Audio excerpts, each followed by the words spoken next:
Hello. Hi, Brent. This is Ernesto. Okay.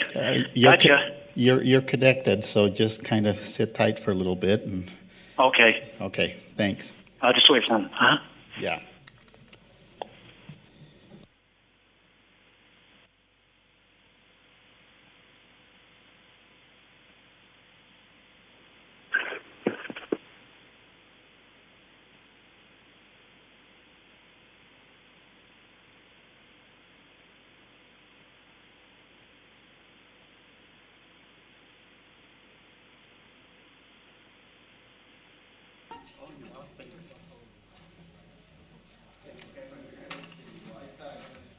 So the current universe that just kind of caught me as interesting because one of the projects I used to manage when I was at Oracle, they were converting a lot of the lists from current to named user. I mean, that one-to-one, that's a good deal for them.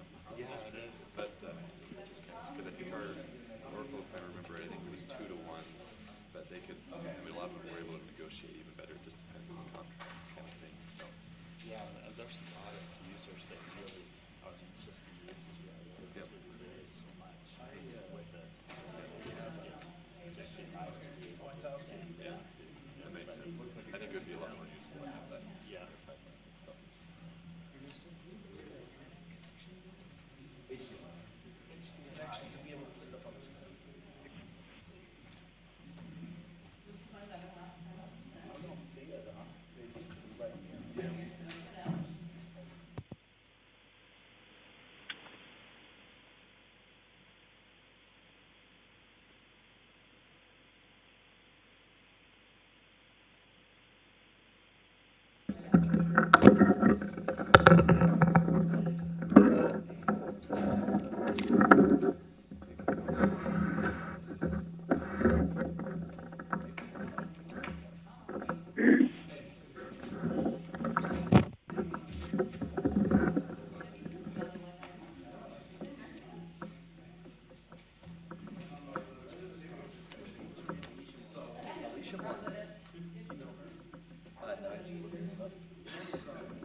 That's all right. It's fine. You don't have to. We'll just do it during the week.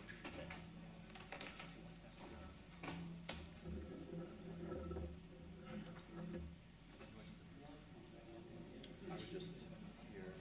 I would just go away. Yeah, switch to the front desk. Okay. Yeah, take it out, and then you can move over to the front. We'll sit down. I'll try on a little stool.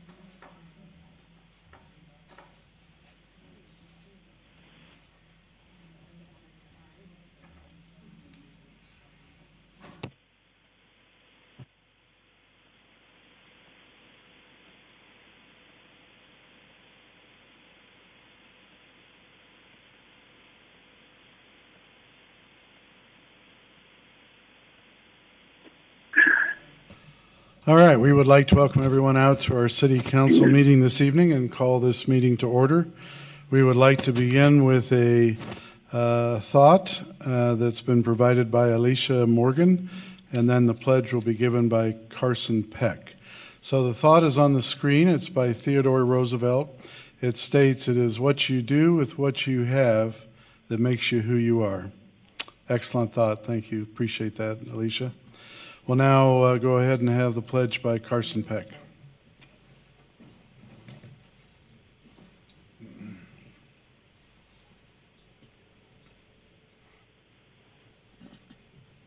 Would the audience please rise? Repeat the Pledge of Allegiance with me. I pledge allegiance to the flag of the United States of America and to the republic for which it stands, one nation, under God, indivisible, with liberty and justice for all. The audience may be seated. Thank you, Carson. We would like to make mention that Mark Seastrand is not with us this evening. He's out of town. And Brent Sumner is also not with us, but he's on the phone. Brent, can you hear us? Yes, I'm good. Okay, sounds good. Good to have you here. We have no approval of minutes this evening, so we will go to upcoming events. And first of all, we have on March the 11th, the 12th Annual Arts Gala for the Sierra Center for the Arts, 5:30 p.m. at the Sierra. On March the 14th, we have the Utah Valley Chamber of Commerce Pillar of the Valley at 6 p.m. On April the 5th through the 7th, we have the Utah League of Cities and Towns Mid-Year Conference. On April the 28th, we have the UVU Office of the New Urban Mechanics Civic Innovation Summit. On April the 29th, we have the Sunset Heights East Neighborhood Picnic at noon. On May the 18th at UVU, we have their Business and Economic Summit. On May the 20th, we have the Miss Orem Scholarship Program pageant at 7 p.m. at the Sierra. And May the 29th, we have our Memorial Day program at 9 a.m. at the City Cemetery.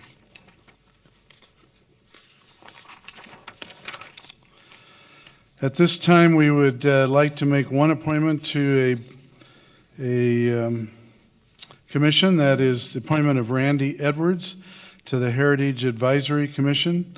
He is a longtime member of the Armed Forces and has a great track record of leadership, and we would like to approve him. I would like to make the motion that we approve Randy Edwards to the Heritage Advisory Commission. Is there a second? Second. Okay.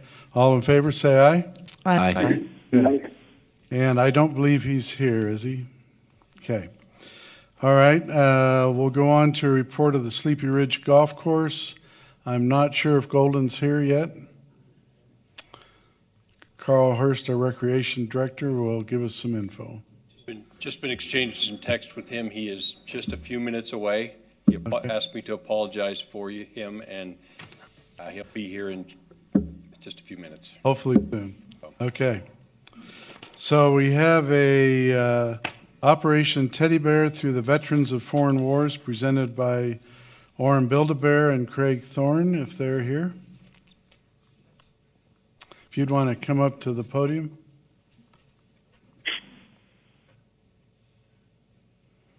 It looks like the manager couldn't get off work today for the Orem Build-A-Bear. I'm Craig Thorne. I'm the adjutant for the Veterans of Foreign Wars Post 4918, and I'm in charge of a program called Operation Teddy Bear. And Operation Teddy Bear has given over 1,000 comfort bears to the children of deployed soldiers. This picture here is one of the children that we've given a comfort bear to. And the comfort bear has the uniform that their deployed parent is wearing in Afghanistan or Iraq. And it also has a voice recorder inside of it with a message that their parent made for them. So when they miss the parent, they can squeeze the bear and hear the voice of their parent who's deployed overseas.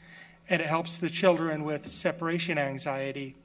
And the Orem Build-A-Bear has gone above and beyond in helping us provide high-quality comfort bears for the children of our Utah soldiers who are deployed, and so we'd like to publicly thank them for what they've done for the veterans of foreign wars and the children of our deployed soldiers. Okay. Well, thank you. I'll come forward and let's get a picture, if we can, for the Orem webpage.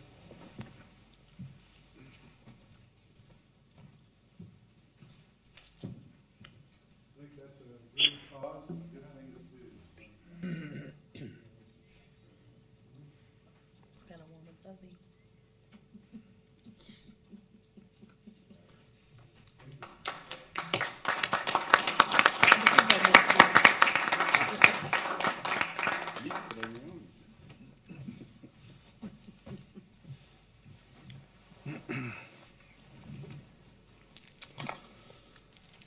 So we still haven't seen Golden, is that correct, Carl? We still haven't seen Golden yet? Okay. Well, let's go ahead and move forward then with our scheduled items. The first one is a resolution approving the site plan of El Polo Loco at 76 East University Parkway in the PD5 zone. Jason Bench will be our presenter. Is the applicant here? Yes, Joshua Binkley is from Cornwallis, representing the owner of the property. Okay. He can address any questions you may have on the site.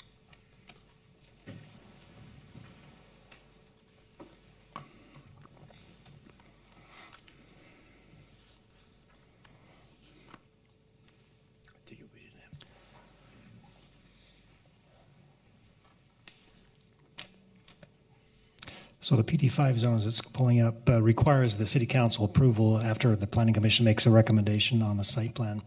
So before you tonight is the yellow, the pad site out next to the Chili's out front directly north of Toys R Us. The applicant here is proposing to put the El Pollo Loco at this location. You can see the overall, they're creating a new lot within the shopping center itself, so it's being on its own lot. The parking and access is all reciprocal throughout the development. You can see that the landscaping will be providing as well. Let's see, let me show you that. So as part of the improvements at this location, they will be extending this island down in connection with the BRT, the UDOT widening project that will be implemented there, so they can have get that to work. How far down is that going to It'll go through the down to this point, so basically it eliminates the access this way. So people have to come down, and this new access here they've created to go north to help reduce some of the congestion of people exiting off of the parkway. About a year ago, they came and requested some stucco being an option. The council approved 65% of one elevation and then 50% of the others. As you can see, that these elevations are well below that requirement. They have one at 54; the rest are well below that. So they meet all the criterion of that, and they're just here for site plan approval. So any questions you can address to me or Joshua. Joshua, can you tell me how you represent the restaurant? Are you a part of the builder? Are you the owner? No, we're the owner of Family Center. Sorry. Okay. Okay. All right. Can you tell us a little bit about this? Hello. You feel like this is going to be a good addition to the Family Center, shopping center? And Absolutely. When we purchased the Family Center a couple years ago, we re-tenanted it. We got Tuesday Morning in. We got Guitar Center in there. Ashley has since, taken over the RC Willie. They, in addition, have plans to potentially put a pad up front as well. And we're seeing this a lot now in these large developments. It's very similar to what we did over at our University Crossing, where we had In-N-Out and Outback Steakhouse and then Mimi's. Trying to make, especially with the BRT and the transit that's coming in, trying to provide accessibility to, restaurants, quality restaurants like this, so people, as they're, shopping, as they're traveling on the BRT, will be able to, pop across the street and have a meal and continue on. So, no, we're very excited about it. And this is pretty similar to the other facilities that this restaurant has as far as the stucco and the... This is brand new prototype. Brand new prototype. This is brand new. Really? Orem will be the first to have this roll out. So it's interesting, Outback did the same thing. That was one of their first prototypes, was the one here in Orem. Yep. Any thoughts on the look of the building and whatnot? I mean... No, I mean, we worked with staff in order to get our stucco requirements understood, and I think the architecture's come back with a nice looking building that's going to add to the center. We don't want just a straight CMU Sure. building either. So with the mosaic tile, with the brick, the massings, the in and outs, it'd be a nice looking building. So I'm excited about the mosaic tile. That brings a particular special look to it you don't see every day. All right, yeah, absolutely. Great. Councilmember Lentz, do you have a question? So just a question on this, because this was one of the projects we were considering when we recently amended the percentages that could be stucco and things on various faces of the buildings in that area. Is this prototype a product of that change specific to Orem? Yeah. Or okay. So I'm just curious, as a developer, tell us a little bit about what that was like to work through. So, did you feel like that was a reasonable requirement to work through? Does that still satisfy your needs to operate this business appropriately and things like that?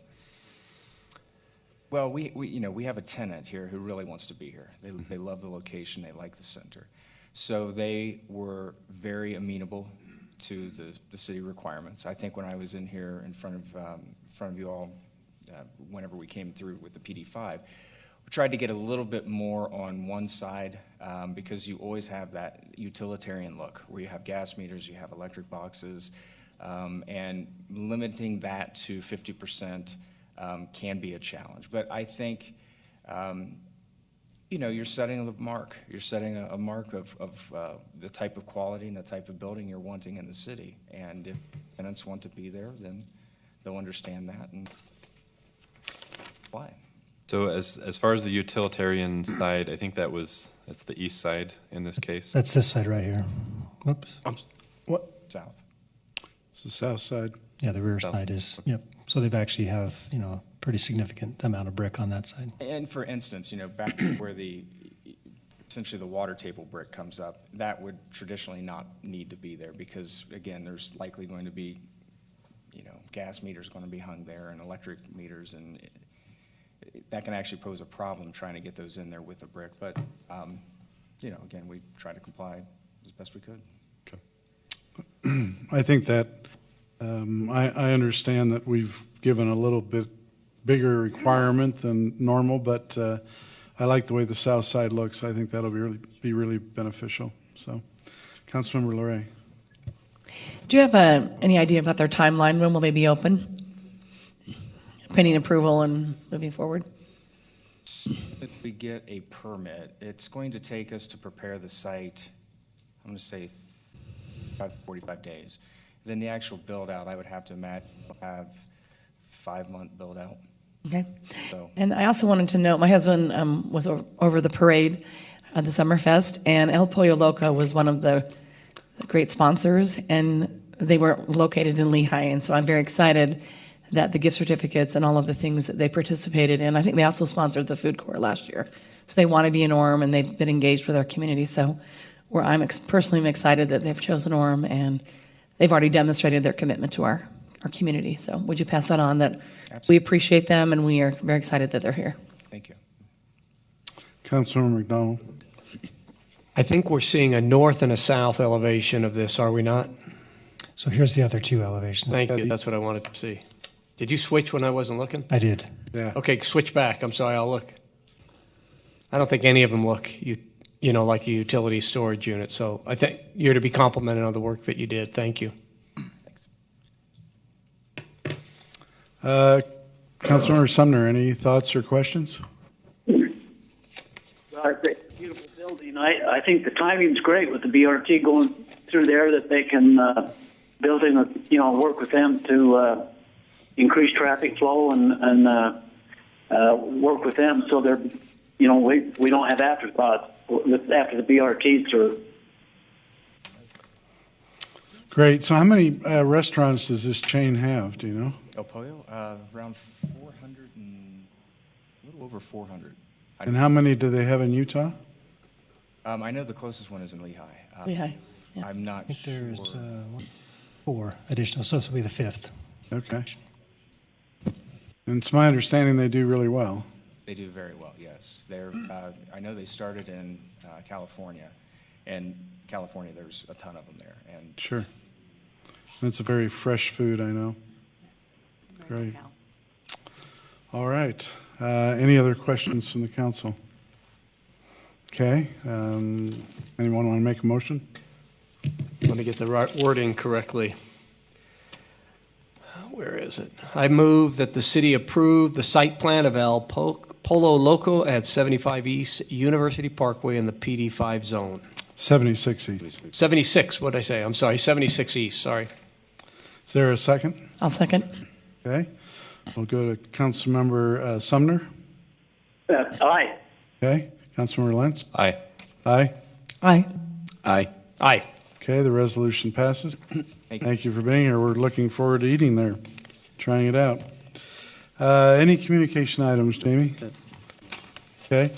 So while we're waiting for Golden Holt to arrive, I just wanted to mention that it appears that funding is moving forward for the bridge that will go over the I-15 freeway from the west side over to UVU. So UDOT is, I understand, have $7 to $10 million that they're going to devote to it, and a funding bill for transportation that has just passed the legislature and will go before the governor is going to put $4 million into it, and UVU will put in $3 million. So they will have $14 to $18 million available to them for this bridge. Traffic going into UVU is one that's kind of tough. We have a lot of cars back up in the morning headed south into UVU, and a lot of cars headed north into UVU, and then we have a lot of apartments on the west side. So this will allow for students to then go across to UVU and help the traffic there. So that'll be a big part of it. Right now we're waiting still for Golden Holt to show, and one thing I wanted to mention, which many of you may know, is that we have our 2 city additions happening probably in May or June. We have, first of all, a splash pad over at Palisades Park, where the old Cascade Golf Course was. This is going to be a beautiful splash pad that's, and Carl, maybe you could tell us about splash pad while you're waiting. Yeah. And the dog park, if you would. I'm not sure I've got enough time or enough words to say to wait, but what a little update on the splash pad. If you go past there, it seems to be going quite slowly. They have taken some sod up, removed some trees.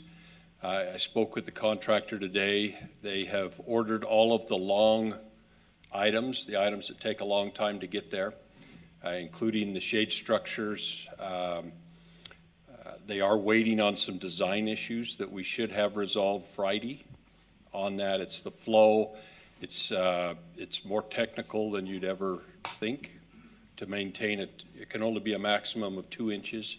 If it's over that, then it violates the health code. So it has to be very, very well put together there. But and that's going to be a stream type effect coming down. Yes. And you have a waterfall on one end. We have a 10-foot waterfall on the headwaters, what we're calling it. And then it has 1,000 gallons, 200 gallons per minute that comes over the waterfall, 800 that comes in other ways, 1,000 gallons per minute entire system. But the weave has been ordered, the nozzles have been ordered, the pumps have been ordered.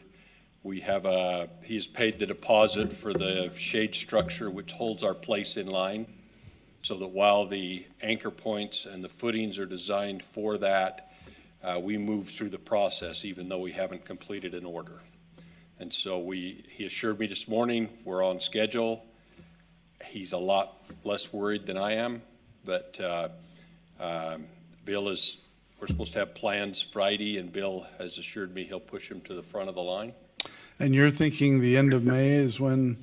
We're saying early summer. Early summer. Where we're. Well, that's a safe bet. Is where we're hedging our bet right now.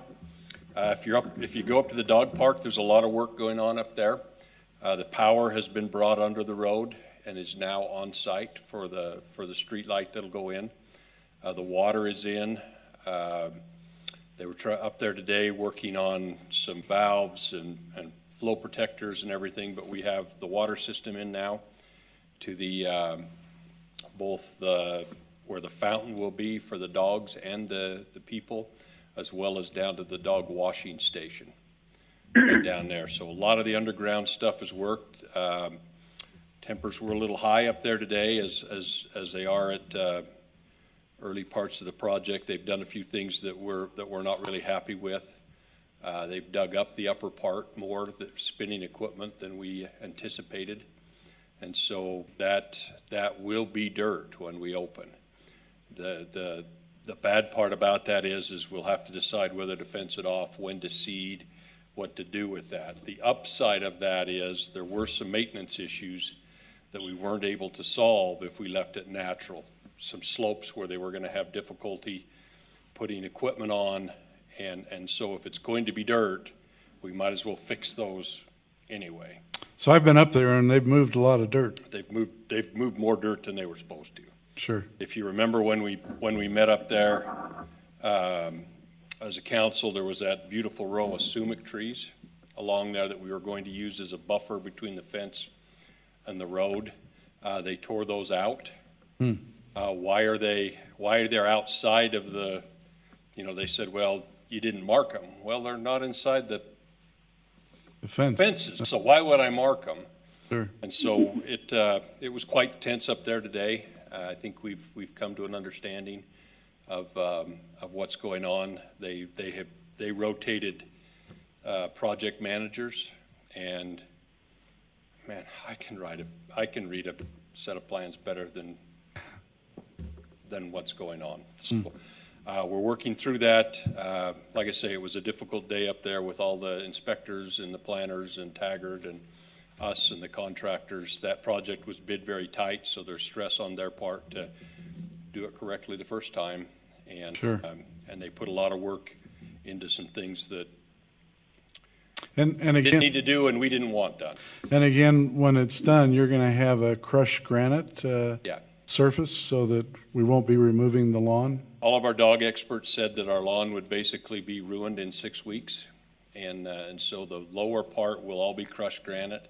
They have to remove a foot of ground there to put that in so there's drainage. And then the upper part eventually will be a natural grass mix that I've got Parks and some people working on that and try to resolve that. Great. Fine. Right now it looks really bad up there, but it's going to look good. Sam, did you have a question? So my question, it goes back to the splash pad. I'm just curious with maintaining that 2-inch flow through there, do they have to have a sense, so let's say, where the drainage is, there was a temporary clog or something like that. Is there a sensor that monitors that 2 inches, that there's like an auto shut off or anything like that? Or there's not anything that does that. We're allowed that fluctuation, okay. Debris or something that way. If you look at the design, the irrigation was supposed to represent our agricultural history. Mm-hmm. There's a way to block it here and it backs up here. All of that's what they're designing right now, so that when you throw in the culvert here, it doesn't block too high. Yep. It ended up being quite a complicated design. Mm-hmm. I think it's going to be gorgeous when it's done, but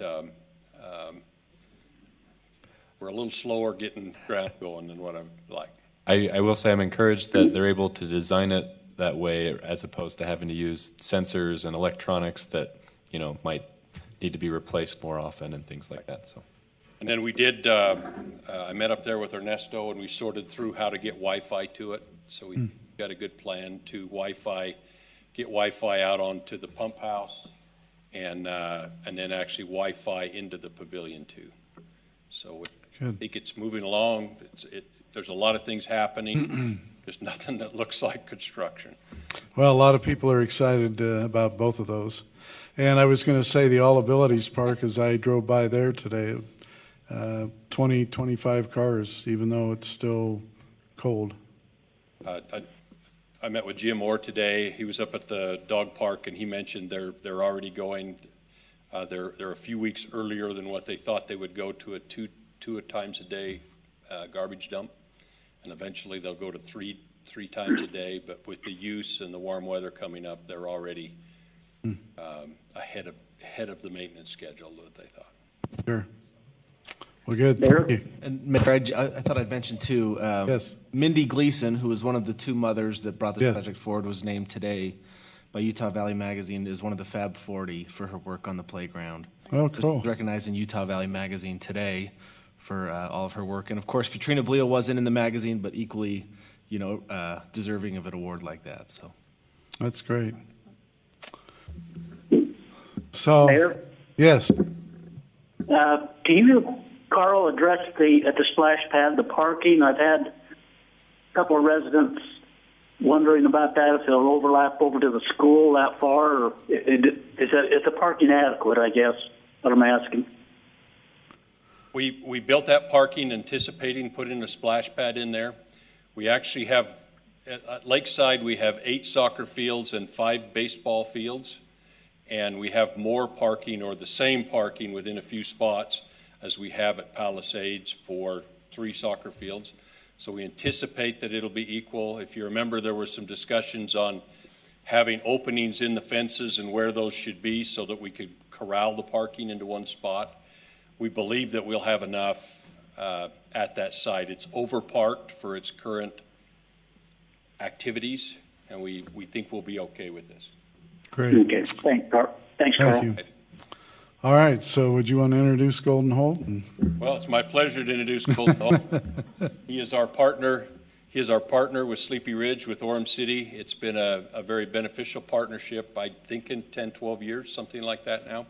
But I'll turn it over to Gordon. Okay. Thank you. I'm sorry I'm late. I was at the doctor's appointment. I turned 60 last month, and I got some tough thing to do. Too much. I'm starting to break down, so I apologize. Need to play more golf?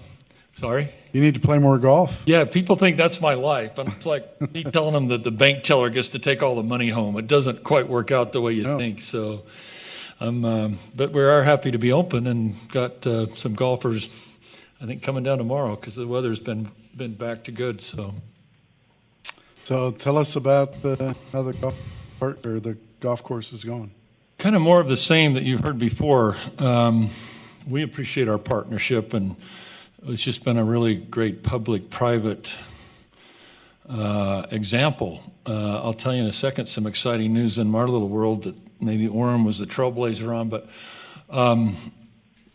golf's tough. It's just not an easy business, but the way we organized it to begin with the city's foresight of land purchase and us getting rid of debt with the clubhouse and the offices, it's just been a good model for others to look at. In the last year, I've been working with the Salt Lake County, and we're in the final stages of negotiating a contract where we're going to help them with a couple clubhouses up there, South Mountain and Riverbend. And I couldn't have done it if I didn't have Sleepy Ridge as a model. And because not every, but it seems like many cities and government entities who own golf courses are struggling. Salt Lake City really is struggling. If you've seen the news, they're just like, what the heck? We got to figure this out. We can't continue to put taxpayer dollars into golf when 17% of our community golfs. We've got other priorities, is the word I read last couple of weeks ago from a Salt Lake City Council person. So everybody seems to be reaching for solutions in today's golf world. And I think we got ahead of the curve 10 years ago by the way this model was set up. We're falling way short of revenue projections from 10, 12 years ago, but because of other things that we did along the way, the offices at Sleepy Ridge, our wedding business at Sleepy Ridge, it's helped make it successful. How many offices do you have there? We have 20,000 square feet. Okay.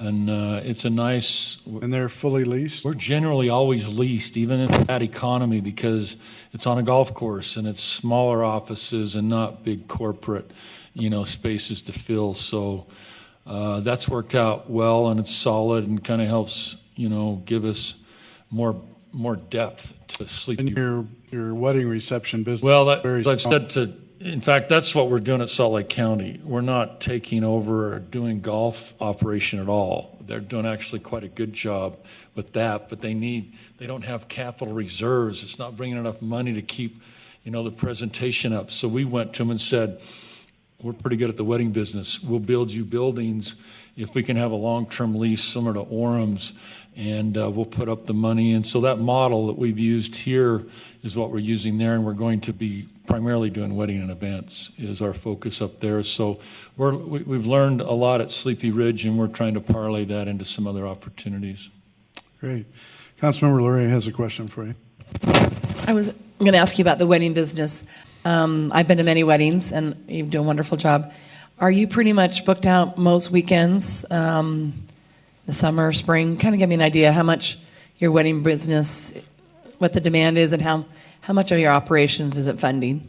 It's kind of fun because I never dreamed I'd be in the wedding business 10 years ago. I was deep in golf, but I know a lot about wedding Javari chairs and tooling in the ceilings and all the fun stuff that goes with weddings I've heard about and learned about. But 2 years ago, it's trended up. Obviously, the world's growing around us down there, and we've obviously become familiar to people in the world. Year before last, we did 235 weddings. And we do that because we have the two venues. So we do oftentimes, you've probably been down there where we're having two go on a Friday and Saturday. The bad news about the wedding business is it's Friday and Saturdays in summer. Winter's not very busy. Monday to Thursday, obviously, is not a great wedding time. We've discounted and do some during the week, but it's primarily Friday and Saturday. This last year, we did just 202 or 205, and we actually think the spike of 2 years ago was because of sister missionaries, because they were taken out of the pool of prospective brides for 18 months, and then they all came back and got back in the pool and kind of exaggerated, we think, 2 years ago. So the last 3 months, December, January, February, we track bookings because it's about 120 days out for weddings. It's been our best 3 months of bookings ever. So now we're trending back up, and I think it's because we continue to improve. If you come down there, a lot more flowers, we reinvest a lot of our capital to try to make an even better presentation. And I think that's paying off. And then the world's pretty good right now when it comes to the economy. So I think more people are looking to have events and weddings maybe than they were a few years ago. Can you give me an idea of what your rental fee is on a weekend? Yeah, it's been fun because what we learned, as you know, I had a lot to do at Thanksgiving Point with that, and we learned some of the wedding business there. But at Sleepy Ridge, our focus is freedom of choice. We don't force caterers or floral people. You don't have to use all of our services. Our focus is simply to rent the facility. We have a great team down there that does tours and shows them around. But our goal is just to book that date and give us a rental deposit, almost like we're a landlord on the offices. So then we have great partners, Maggleby's and others that we refer them to, and we get a little bit of money on that preferred vendor.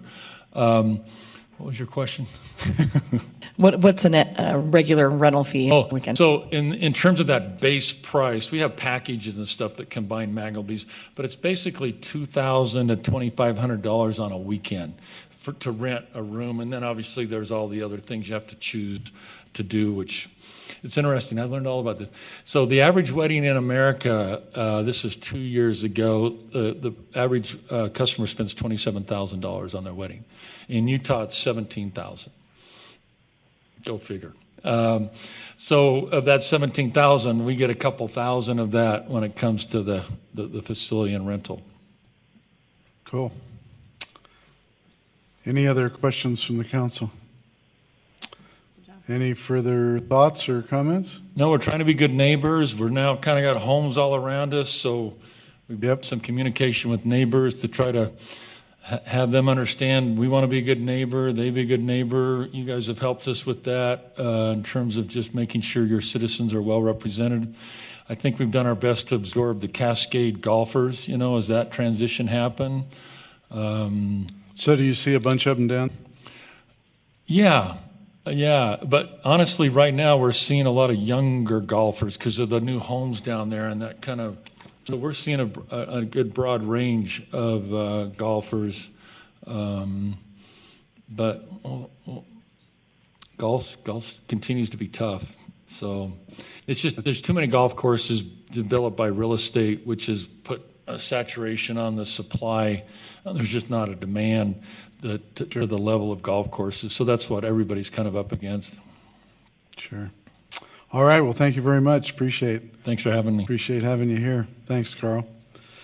There's no further comments. We'll take a motion for adjournment. So moved. A second? Second. All in favor, say aye. Aye. Brent? Aye. Okay. Thank you. Thanks for being on the phone.